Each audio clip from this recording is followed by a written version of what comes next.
tuning into the destination for TV superfan discussion, AfterBuzz TV.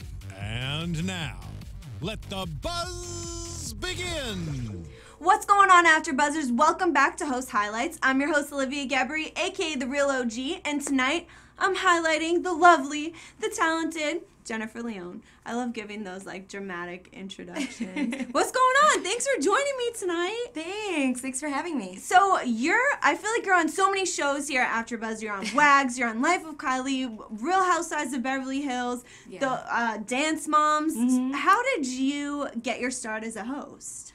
I started off in TV news, so I went to school for broadcast journalism at DePaul, and when I did that, I just decided that I wanted to jump right into TV, and I did NBC for a little bit in Chicago, did packages, cut, edit, did literally everything under the sun, and then I've always known that I wanted to be out here, so came out here and got a job right away at TMZ. And I was an undercover reporter. I did so much stuff for them. And then after that, I was kind of like, I just really want to do red carpets. So I started hosting red carpets for a company called, it was Hollywood Live. It was like some little outlet. Mm-hmm. And I did carpets and interviewed bloggers and built a reel. And I did that. And right after that, I had a show on Fox, and that was fun, and I just traveled around and interviewed people. What? And then, so then I did a whole bunch of stuff on my own, and then I found AfterBuzz, and I've always kind of watched AfterBuzz. I saw a few things here and there, and I just decided to finally audition. I put a little reel together and sent it in, and really happy that I did. Wait, okay, so back it up. I feel like you just gave me so much information at once. So you started in Chicago with Hard News? Yeah, Hard News. So you did news packages, journalism, reporting, stuff like that. Yeah. And then when you came here, you got your start at TMZ as an undercover reporter. So what does that exactly mean for TMZ? Well, I started off as a day player, so they would hire me day to day, and if you did good, then you would always come back, and I just did things like stock the pantry and just clean the kitchen and just do things that a day player would do, and then if you did a good job, then they tell you to come back. So I did that for maybe 4 days, and then they said, we want to send you out to a hotel and talk to some people and get some information. So I did, and I just did really well after that, and yeah, it was a good time. I feel like that's such an important note because especially here in LA, you definitely have to start small and work your way up. So Absolutely. Even things like stocking the pantry, it's like you better stock the pantry the best that you can, and you never even know what's gonna happen.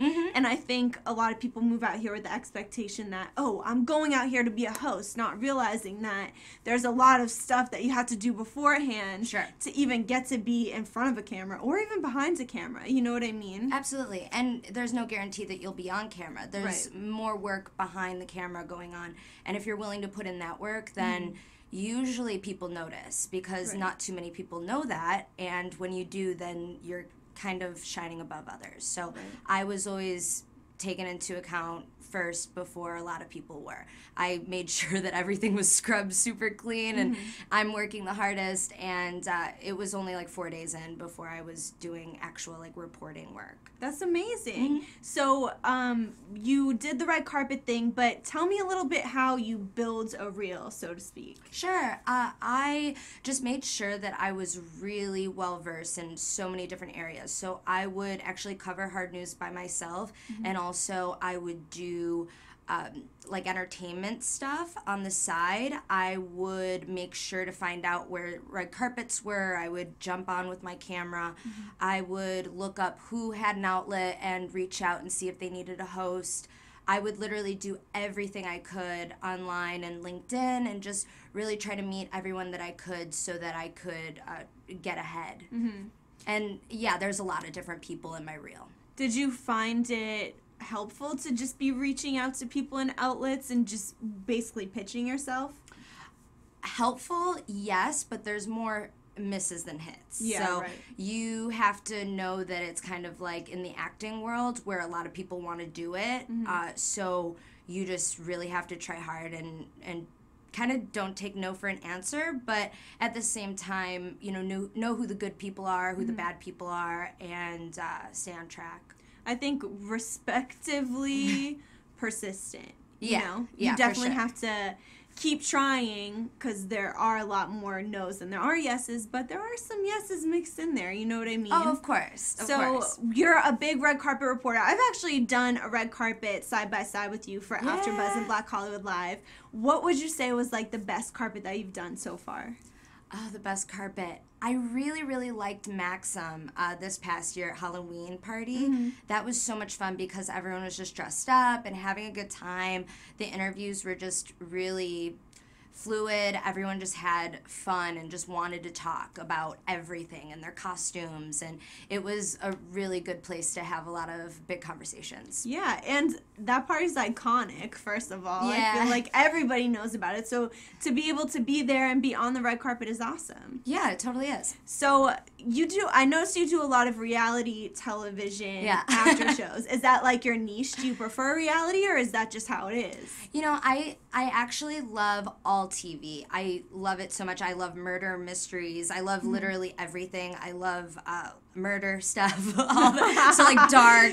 I love that. But I feel that if you're going to host a show and you're going to talk to people about it, I would want to do something fun and nothing that seems like work or anything too intense, because I get really deep into things and I get very like conspiracy theorist with everything.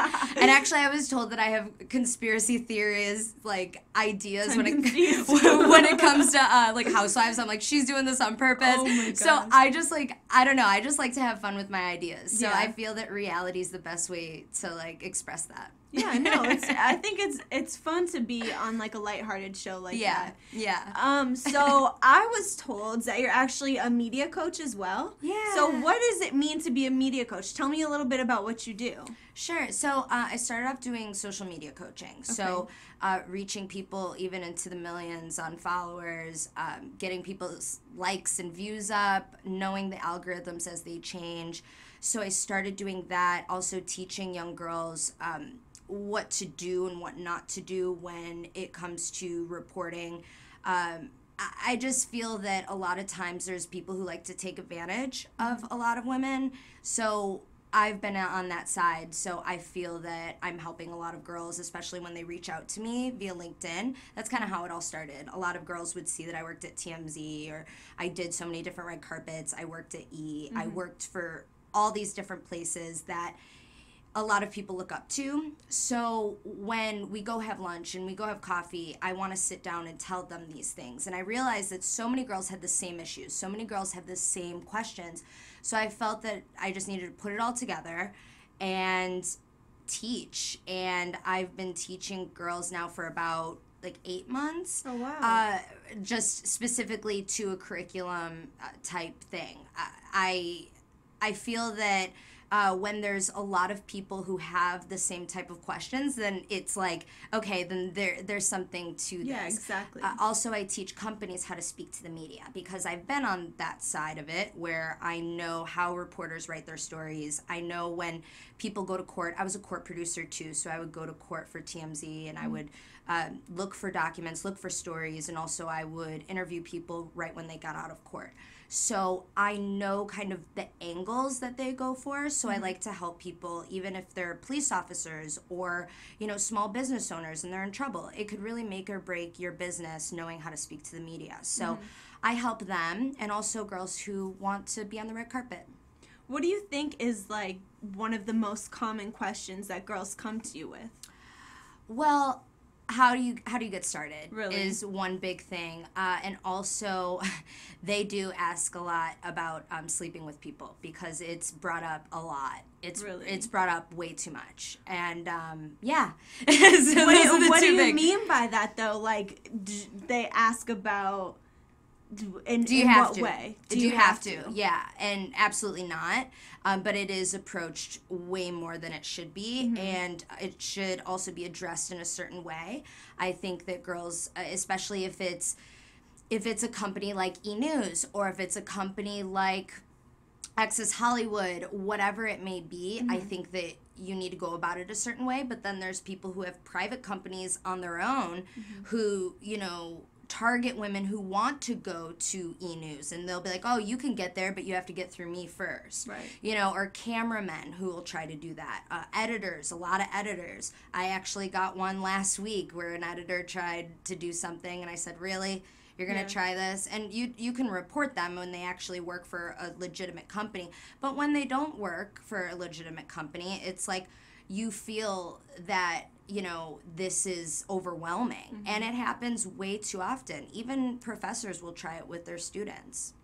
That's unfortunate. I mean, that's of course what everyone's dealing with now, or everyone's aware of it now with, you know, this whole Harvey Weinstein and all these other stories that are surfacing from that. So I'm not surprised that, you know, that's a common question, because a lot of people probably do feel like they have to do that in order to get to the top. And a lot of girls do. And it's super sad, and it's one of those things where I've known girls to do that, and then I mean, it's a small town, everyone knows, and you don't really get very far. Right. So I like to use those people as examples, and they come in and they talk about it.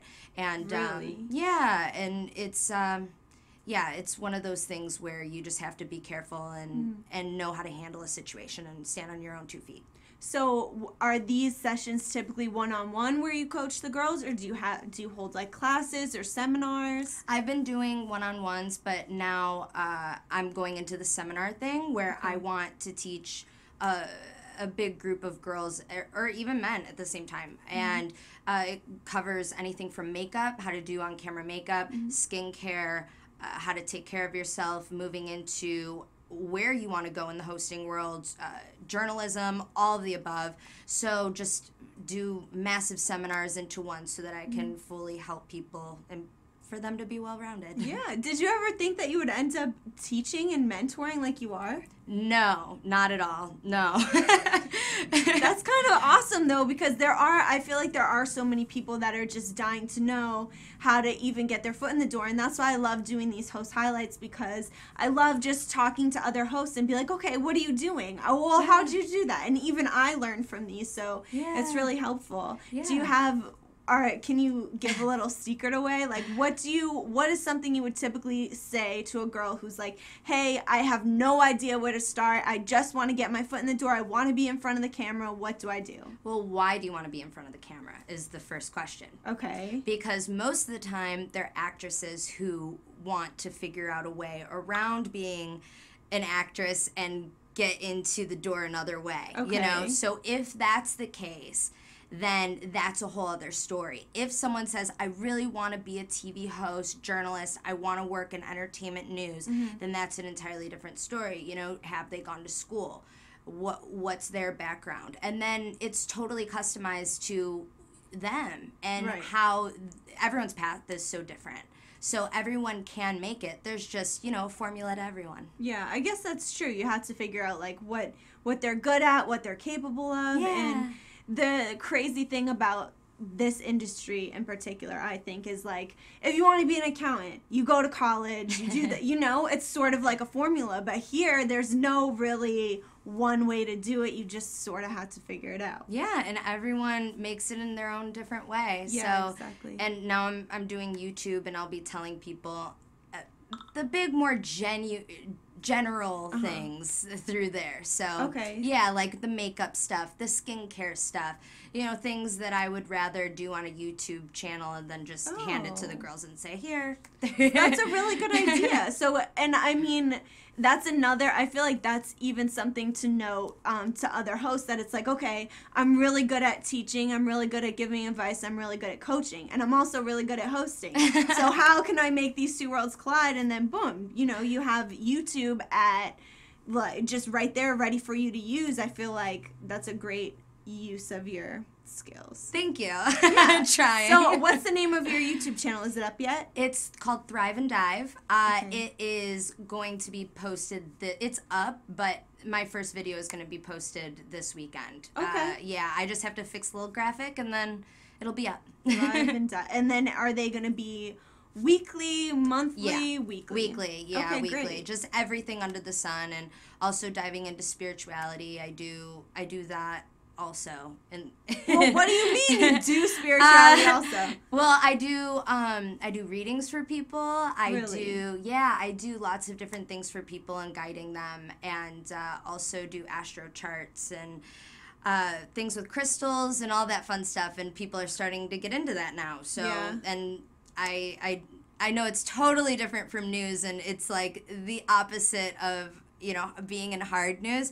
but I've always done it. So it just was second nature to me, and I didn't even realize how many people are really looking for it. Oh, even I think especially in LA, like... Yeah. But now that you see more and more public figures getting into it, it's more encouraging for other people. But that would be great, because I don't know a lot about it. I'm sure a lot of people are so confused by it. So to have someone like lay it all out and explain it is key. Yeah, just 101. And I was on my friend's YouTube channel, and she has this massive following who they all just came to my page and asked me all these questions, and they were all genuine people who just needed help and guidance, and I mean, if it's in front of me, then I'm going to help them. Yeah, that's so funny. Probably something you didn't expect. Did not expect it at all. When you could help people and do something that you truly like and then make it into a career, like, yeah, that's exactly, amazing. Exactly. So I'm going to keep an eye out for your page, as I'm sure everybody else is. But are you working on anything else aside from your coaching and YouTube that you want to give a little plug? At the moment, I'm doing that. I also have videos up on the Docs. It's a documentary series where it's just little documentaries about, we just did Bitcoin. I told everyone to get on Bitcoin years ago. No one listened to me. Everyone get on Amazon now. I'm telling you, buy the stock. I'm good at that kind of stuff. So. Docs. So it's DOCDOCS. Okay. So Docs. And I'll be on my YouTube channel, and you guys can follow me on Twitter at Jennifer Leone TV. Okay. Do you have an Instagram? I do. It's J.Leon TV. Got it. Just to keep it shorter. Yeah, no, I got you. Jennifer's really long, so I just did the J period. You know? Okay, well, thank you for joining me tonight. I'm so excited to check out all your stuff. I can't wait to learn. I know everybody else cannot wait to learn, so we'll support you on that. Thanks so much. Thank you guys for tuning in again for another week. Again, I'm your host, Olivia Gabaree. You guys can follow me on Instagram and Twitter, @real_O_G, and I'll see you next week. From executive producers Maria Menounos, Keven Undergaro, Phil Svitek, and the entire AfterBuzz TV staff, we would like to thank you for listening to the AfterBuzz TV network. To watch or listen to other after shows and post comments or questions, be sure to visit AfterBuzzTV.com. I'm Sir Richard Wentworth, and this has been a presentation of AfterBuzz TV. Buzz you later.